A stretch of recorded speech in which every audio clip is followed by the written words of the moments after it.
Let's just get straight into the reactions. Hello, man. It's your boy, Young Juju, man. Be sure to enjoy the reaction. Say what's good to YouTube. Yeah. Hi, YouTube.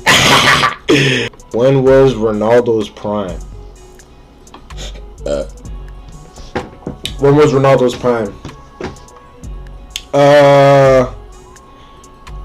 If we're just gonna get started off like with how I feel about, hold on, chat, about how I feel about Ronaldo.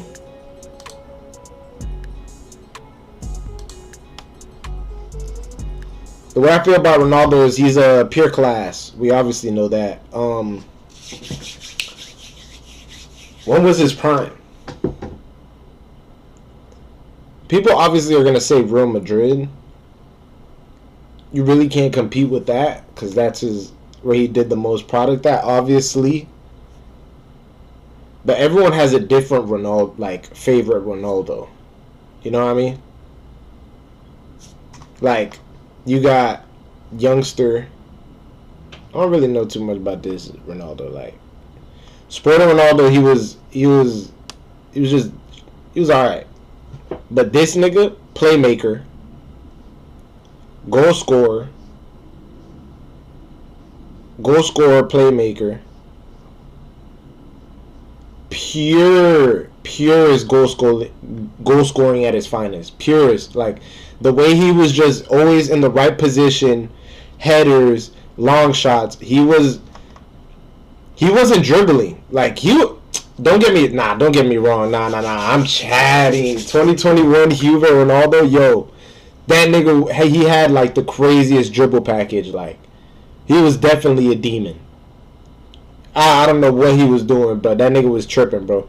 That nigga, he had some type, bro. He was 36 and still in the prime, bro. Niggas don't understand that, bro. Bruh. Then what can I say about Man United Ronaldo? You know, 37, just being greatness. Like, you can't say nothing about that one. Like, obviously that's not his best form, and they didn't have the best coaches, players. The team was pretty shit, but he was still carrying them. Number three in the league. He was number 3 in the league in scoring that year, bruh. I think he was under Harry Kane and Son, but that was it. Wait, no, it was, I don't know who it was, but I remember he was third for sure. He was a top 3 scorer in the Prem at 30-fucking-7. Risk of premature death. That's a man. 70%. Being sedentary leads to the cemetery. And if you're like gotta turn on my headset. Don't hear nothing. Hold on.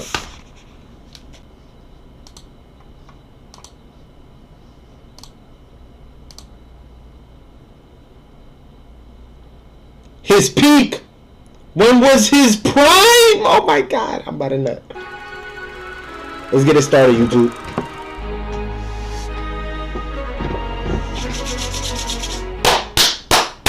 A heartbreaking World Cup exit, public fallout with Manchester United, and step down to the Saudi Pro League. Cristiano Ronaldo's past few months are very much the lowlights of a storied career that the world of football will never forget. 2 decades in the spotlight, the man who came from the humble beginnings of Madeira went on to become a luminary for millions across the globe, dominating the highest stage alongside his amicable adversary Lionel Messi. Maybe the game's ultimate megastar, the Portuguese forward amassed unfathomable fame and fortune, reaching the peak of celebrity. He's number one.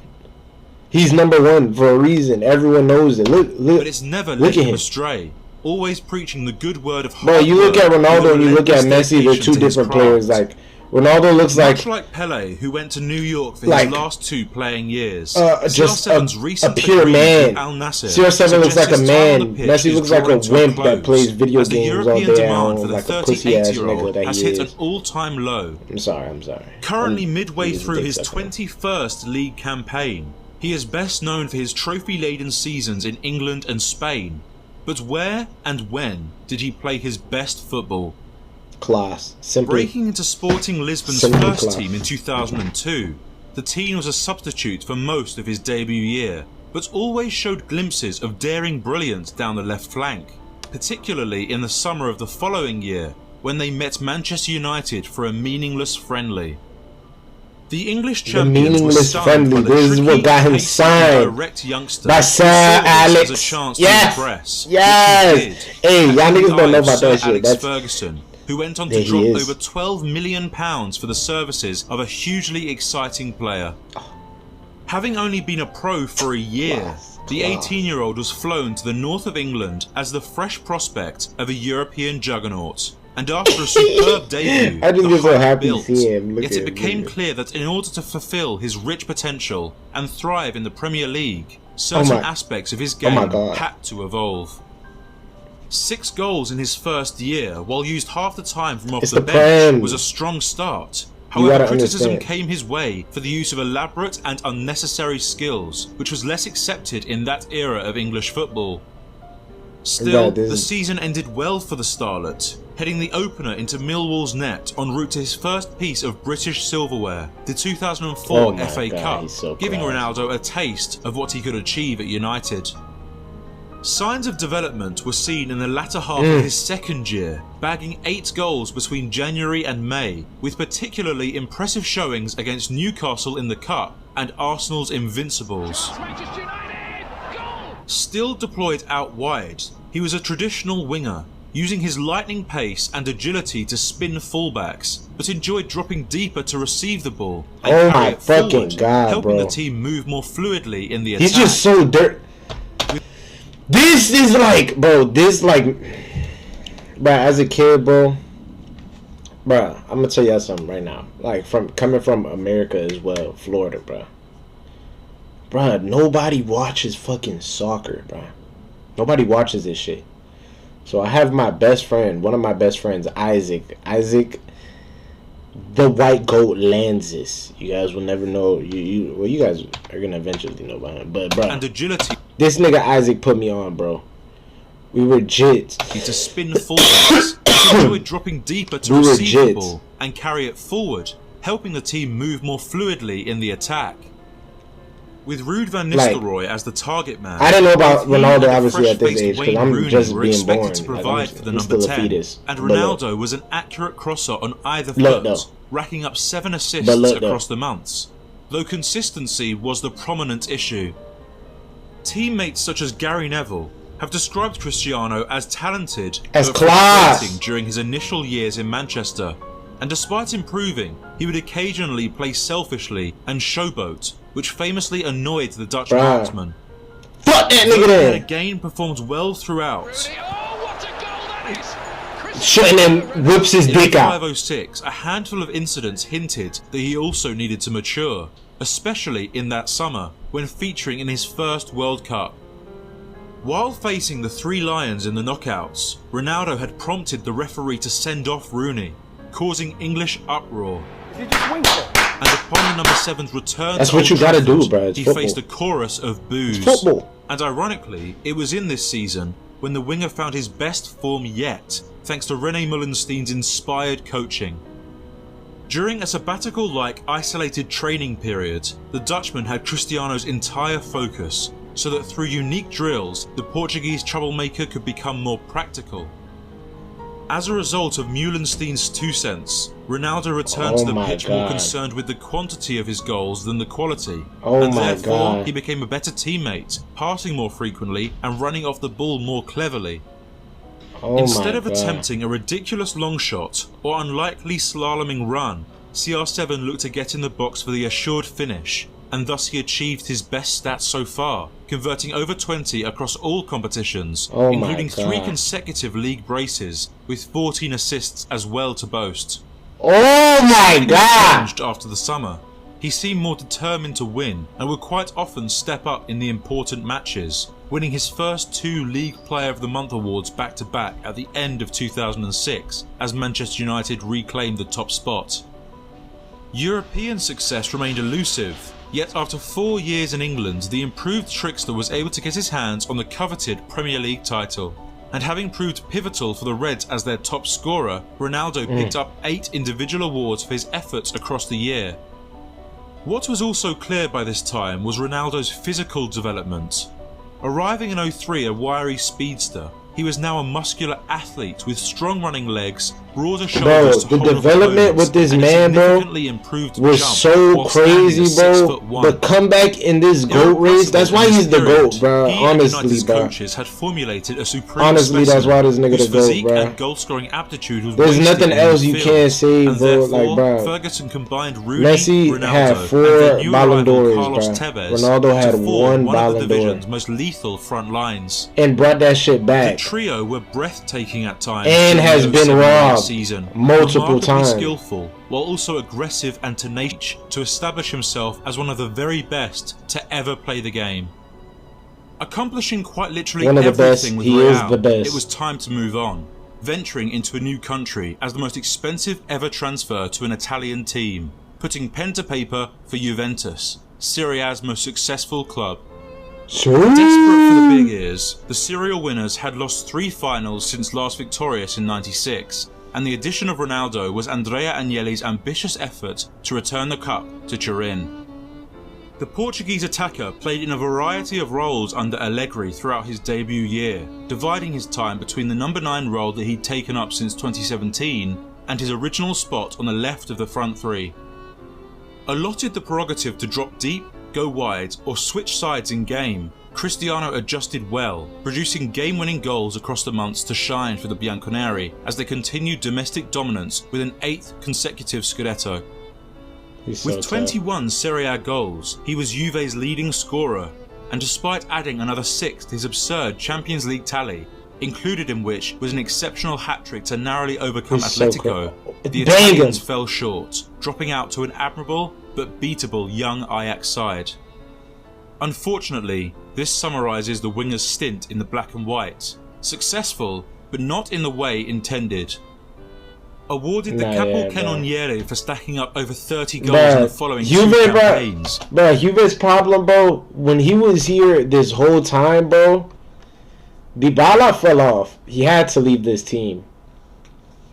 Chiesa was hope. He got injured. De Ligt was hope.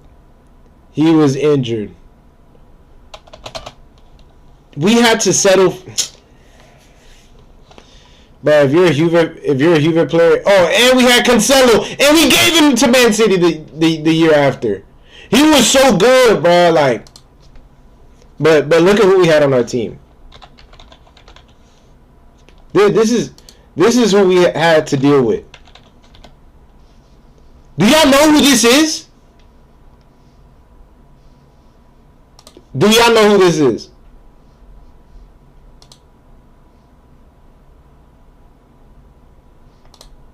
Have you seen him do some tough shit in football? In soccer, like, has he ever did some type of magic?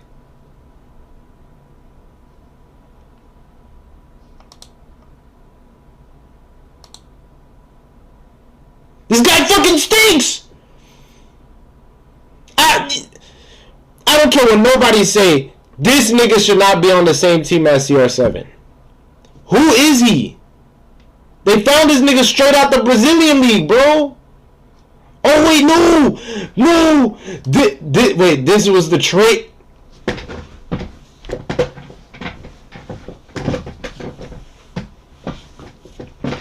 Oh my God, I remember this trade. Oh my God. The trade was to Juventus. Listen to what Juventus did. Listen. They gave Cancelo away and traded him for Danilo.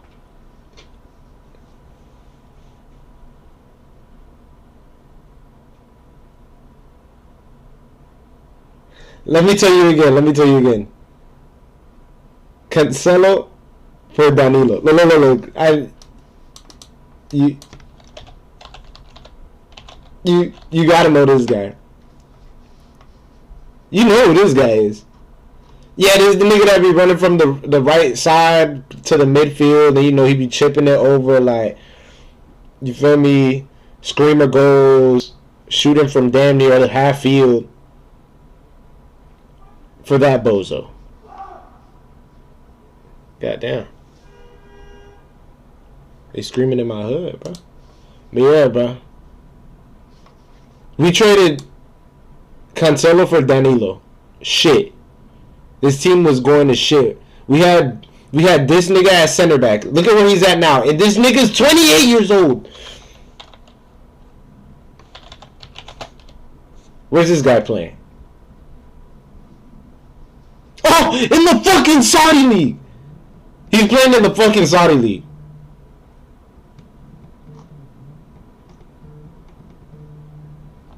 Yo, hold on, stream. My manager's calling me. Yo. So let's try not to step on the machine, please. Yo, are you coming in today? I don't work today. You do. You're on the schedule. It's not on my phone. It's not on your phone? Nah, it wasn't on my schedule today. For today. A few minutes. Oh shit, that was Ethan. My fault. Called the wrong person. Come on, man. My fault. Shit. Well, you want some hours? Well, nah, cause now you gotta tell stream like I apologize, stream, and we sincerely apologize from Home Depot, and shit like that. So you need to tell me you got your supervisor on your screen right now. Yep. That's crazy. Hey, you better mute. I'm about to get wicked. What the fuck? Whoa. Hold on. Where's wicked? Nah. But for real, if you want some hours, come in. Never mind, you streaming. I'm gonna call Ethan. Alright, bet. Alright, my boy. He said if I want some more hours to come in, you know I'm streaming, shit. Like, what you mean? You calling me at the depot and like, you know I'm streaming. Hey, but that's my boy though. I fought with Nate. That's my twin. But we back locked in. His time in Turin. My bad, chat. My bad. My ADHD kicks in and shit. Slipping up in 2020 to Lyon, a game in which he scored, and to Porto in the next campaign, for which he undeservedly bore the brunt of the blame. The truth is that Juve were McKinney! A USA player! He's so stinky! Yo! Nah, this team was shit. The truth is that Juve were unable to recruit wisely around their marquee man, steadily declining from 2018 to 2021, when they ultimately conceded the Scudetto under Pirlo, a first-time manager. Approaching his mid-30s, he slotted away over 100 goals in 3 years for Juventus, and was far from a disaster, but nonetheless was billed as a flop by many, and after flirting with a move to their sky blue enemies, he made a romantic return to Manchester United in the summer of 2021.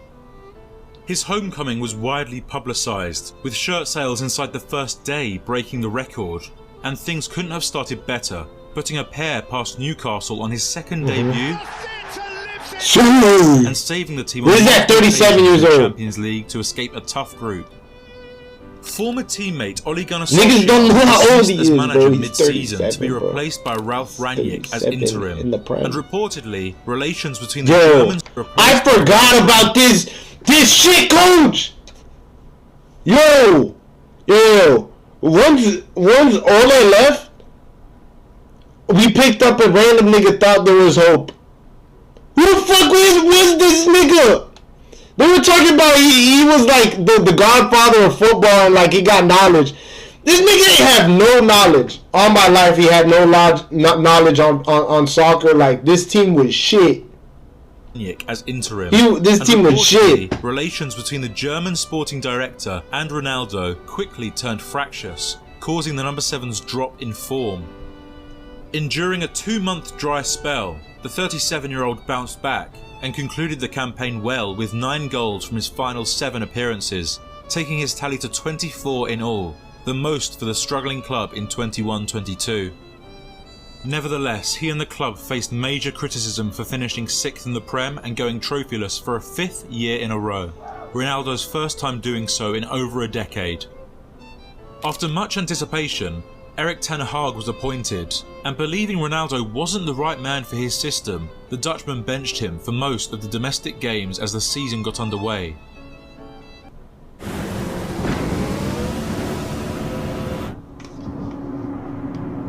Wanting to leave Old Trafford permanently, he struggled to secure a move away due to expensive wage demands and chose to vent his frustrations in mid-November to Piers Morgan.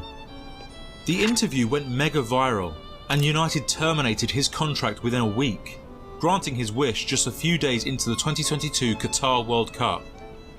A month after their shock quarter-final exit to Morocco, Ronaldo's agreement with Al Nassr makes his salary the biggest ever in football history, pocketing €200 million annually from the deal. The so-called prime of CR7 is debatable, as he spent over 15 years world-class, registering a magnificent output almost every year. And don't get it twisted though. Saudi Arabia is world-class, bro. That's a super league right now, nigga. So this ain't no MLS little cheese shit. Like, we ain't playing no bum-ass Americans. You feel me? We're playing against, like, real Brazilian, Kalaj, Ginga, Franz, Benzi, you feel me? Real classes out there, nigga. This ain't no little game. Yeah, from 2006 to 2021, but statistically peaked in Real Madrid when more of an out-and-out forward.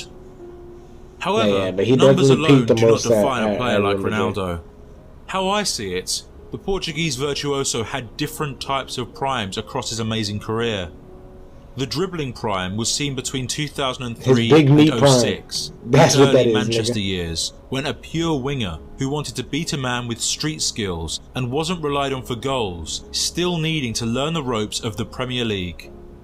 Next, from 2007 to 2016, came the complete attacker prime, developing from a selfish showboater to an all-rounder in the final third, who was more obsessed with his stats than anything else, making him a serial winner in England and then Spain.